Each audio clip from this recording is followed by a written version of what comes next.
Good day, I'm Dr. T and welcome to my office. This is a first for me. This is a viewer comment response video. So a few months ago, I did a video reviewing two books by Nathan D Grawe, Demographics and Demand and the Agile College. And the video kind of took off, at least for what my channel standards are. It really took off and got several comments that I kind of want to address the major themes to those comments from the video. In general, kind of summary, if you haven't seen it, links in the description, links in the title card thing. But if you haven't seen it, kind of brief summary, if it's been a little while, brief summary. The birth rate in the United States has gone down steadily for many years. In particular, 2008 with the recession, birth rate dropped significantly. As such, if a child is not born, then they will not grow up and then enroll in college.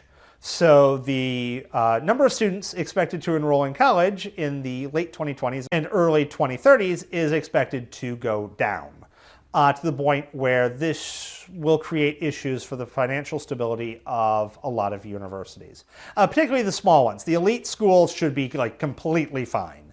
They've got plenty of draw, but the smaller local schools, community colleges, etc., they're going to suffer. And of course, if colleges suffer, they're going to close potentially, and thus faculty members that are working there won't be working there. They'll be trying to find jobs elsewhere, and the academic job market is going to get kind of rough. So the first set of comments were kind of on the lines of, you didn't talk about things like climate change, pandemic, thermonuclear war, or the like.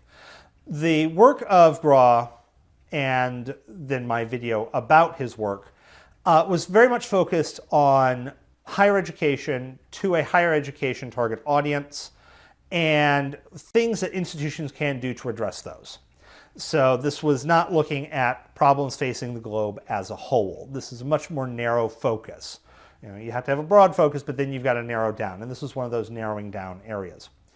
My video was a little bit more focused towards PhD students getting ready to maybe enter academia.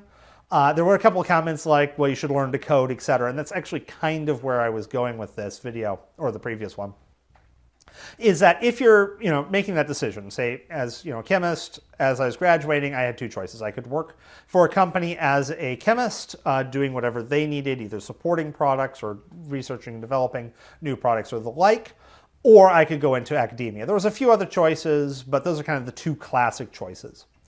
Now, I've always wanted to teach since, say, 6th grade or before. I always wanted to be a science teacher of some sort. I went into higher ed instead of K-12 because it seemed to fit better for me. But if you're making that decision, there is one major thing you have to keep in mind, and that is salary. The American Chemical Society does an annual employment survey, and they ask the members, how much are you making and what kind of job are you working at? Those who are working for companies, what we call industrial chemists or working in industry, make around $130,000 per year. I believe that's the median. For academia, it's $77,000 per year. That's a big difference. But the trade-off here is that in academia, you have a lot more job security, at least historically.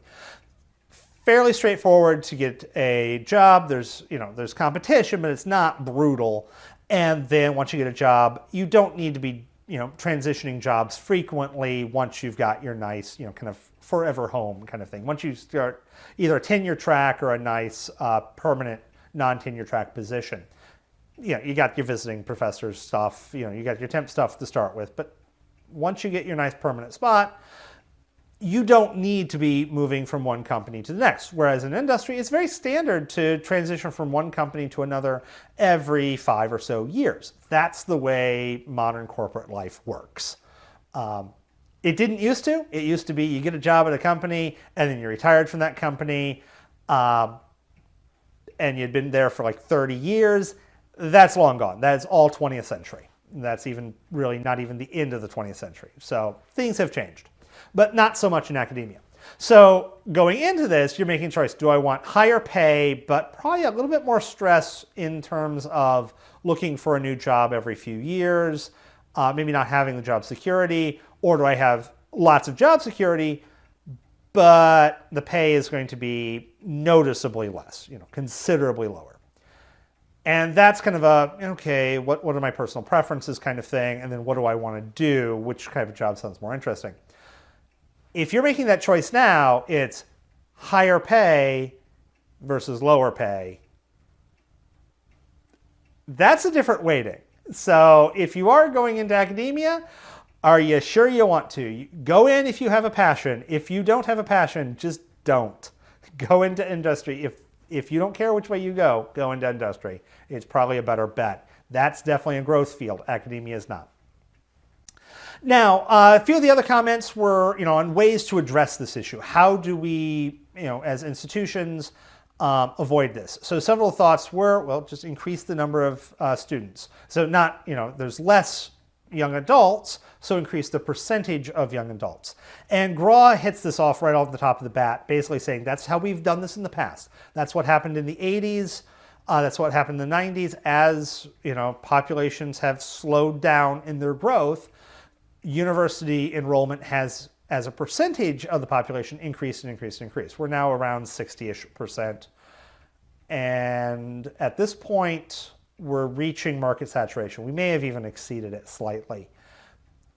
Not everyone is best served going to college, either because their career goals don't require it, that's not going to be a good fit for them, or for whatever reason, not everyone is best served going to college. There's not really a large population of students that potentially could be going to university. It wouldn't be beneficial for them for us to tap into.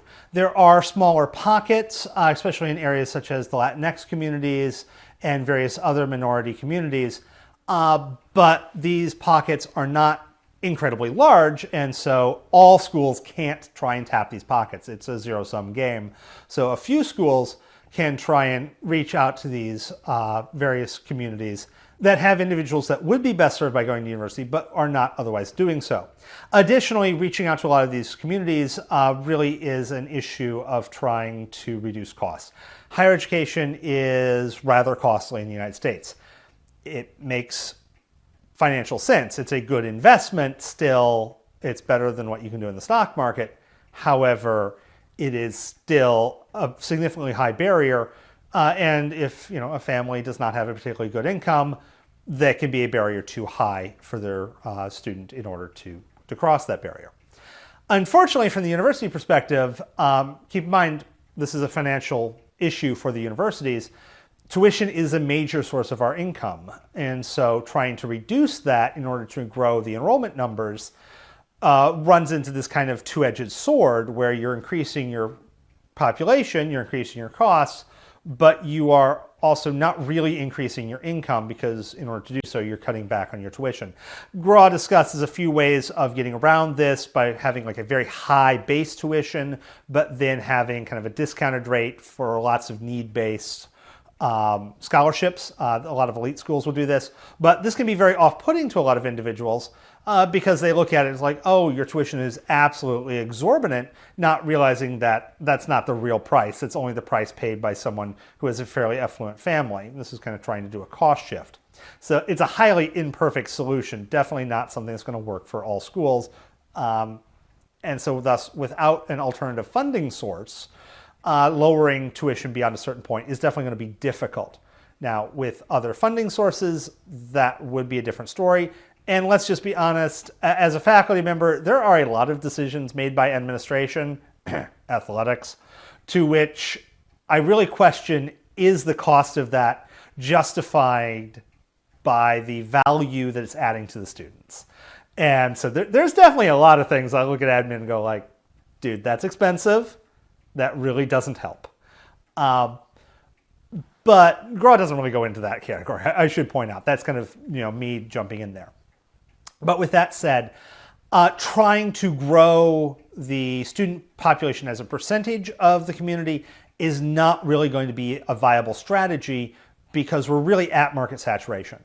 Now, I should also point out several comments were discussing how the death of colleges leading to a growth in, say, skilled trades or other non-college degreed professions, etc. In this case, we're not talking a percentage of students. These are not students who are looking at the college education going, this is not something I want. These are students who were not born. So as a percentage-wise, we're probably not going down by much either. Might go down a little bit. We are probably a little oversaturated, but we're not. It's shrinking as a whole. The pie itself is shrinking. The number of students as a whole is shrinking. Additional comments were, increasing international demand, or there's plenty of students just outside of the U.S. that'll come in and fill in the gaps. The key issues here, though, is that the demographic issues going on in the United States are not alone to the United States. Japan, China are all seeing these. India is seeing this. This is a global issue for not the entire globe, but a lot of it. So once again, if the student's not born, it doesn't matter if they're not born in the US or not born in Beijing, they're still not going to a US school if they're not born. So that problem doesn't alleviate it. And in addition, there's a lot of other universities, especially in China, that are really gaining in prestige. They're definitely becoming much more of an attractive location for students who are looking to travel further for their education. And so the United States is no longer really the only choice or kind of the top choice. Europe has had some very good schools for 1,000 years practically, but also now we're receiving a lot more competition from a lot of international schools. So we can't rely on growth in international students making up for a decline in domestic students. Now, one clear point I do need to make, and Grawe is very explicit on this in multiple points. Elite schools, those that will draw from all over the globe, are generally not going to have issues. They are going to get their enrollment, whatever enrollment targets they would like. It's the smaller schools, the more regional and local schools that are going to have issues, because if you're a student with decreased student population, there's going to be more openings and more choice for you. This is all actually very good if you are the student. This is only really bad if you're faculty or running the institution. So this is one of those kind of mixed things. But keep in mind, this part of the channel is focused on incoming faculty. So this is something you need to keep in mind if you're an incoming faculty. If you're a student, this is not a problem. This is actually an opportunity for you, in particular if you're going to be a student in, say, 2030 or so. So those were kind of the major comments I saw within the video, at least ones that I wanted to address, because of course the YouTube comments are the YouTube comments. I hope this answers a few questions. I hope you found this interesting, and I will see you in later videos. Have a wonderful day.